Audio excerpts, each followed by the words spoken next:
মাননীয় সদস্য আব্দুল হান্নান মাসুদ, নোয়াখালী ৬। মাননীয় স্পিকার, আপনাকে ধন্যবাদ। মাননীয় স্পিকার,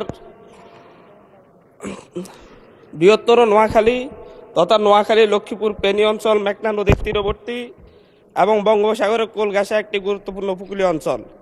ভৌগোলিক অবস্থান, সমৃদ্ধ ইতিহাস, সাংস্কৃতিক বৈচিত্র্য কারণে এই অঞ্চলে রয়েছে স্বতন্ত্র মর্যাদা ও পরিচিতি।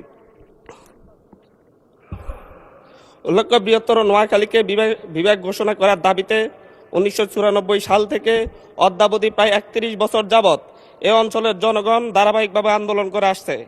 ইতিহাস পর্যালোচনা করলে দেখা যায়, ব্রিটিশ সরকার যখন 1772 সালে মাত্র 18টি জেলা ঘোষণা করে, তখন নোয়াখালী ছিল অন্যতম একটি।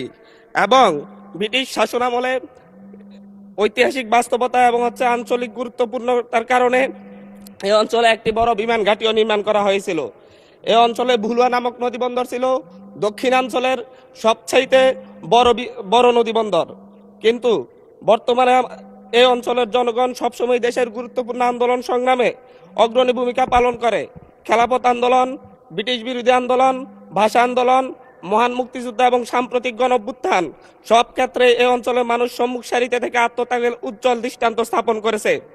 দুঃখজনক হলেও সত্য, রাজনৈতিক নানা কারণে দীর্ঘদিন ধরে এই অঞ্চলটি উন্নয়ন ও প্রশাসনিক দিক থেকে বঞ্চিত হয়ে আসছে।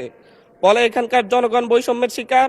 অথচ এই অঞ্চলে বীরশ্রেষ্ঠ রুহুল আমিন, ভাষা শহীদ সালাম, শহীদ সার্জেন্ট জহুরুল হক, প্রখ্যাত চলচ্চিত্রকার নির্মাতা শহীদ জহির রায়হান, বিশিষ্ট বুদ্ধিজীবী শহীদ মুনীর চৌধুরী এবং সাবেক 3 বারের প্রধানমন্ত্রী আপসীন নেত্রী বেগম খালেদা জিয়ার মতো কৃতি সন্তানের জন্ম দিয়েছে এই অঞ্চলটি।